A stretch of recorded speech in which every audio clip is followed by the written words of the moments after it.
မင်္ဂလာပါဘုန်းပါပါရှင်ကဲအဲ့တော့ကိုက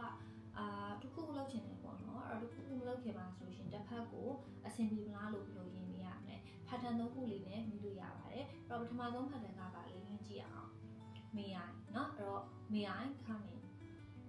เนาะဝင်လာလို့အဆင်ပြေမလားနောက်တစ်ခုကပါလဲဆိုလို့ရှင် is it okay if เนาะ is it okay if I come in เนาะကျွန်တော်ဝင်လာလို့အဆင်ပြေမလားနောက်တစ်ခုက do you mind if I come in เนาะကျွန်တော်ဝင်လာခဲ့လို့အဆင်ပြေမလားเนาะအဲ့တော့သုံးခုကပါလဲ may I is it okay if I do you mind if I အဲ့တော့အဲ့နောက်ကနေပြီးတော့မှဘာလဲရုံပဲလေ for one နေလိုက်ရမှာဖြစ်ပါတယ်အဲ့တော့ဥပမာအနေနဲ့ဆိုရှင်နောက်သုံးခုလေးပြောကြည့်အောင်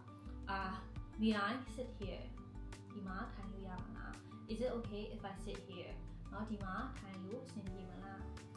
do you mind if I sit here เนาะကျွန်တော်ဒီမှာထိုင်လို့ရမှာလားအဲ့တော့ဒီ pattern သုံးခုလေးကိုเนาะအဲ့လိုမျိုးအသုံးချပြီးတော့မှเนาะကိုကအဲ့လိုမျိုးရင်းကြီးနဲ့เนาะကိုတစ်ခုလုံးမယ်เนาะမလုပ်ခင်မှာတစ်ဖက်ကို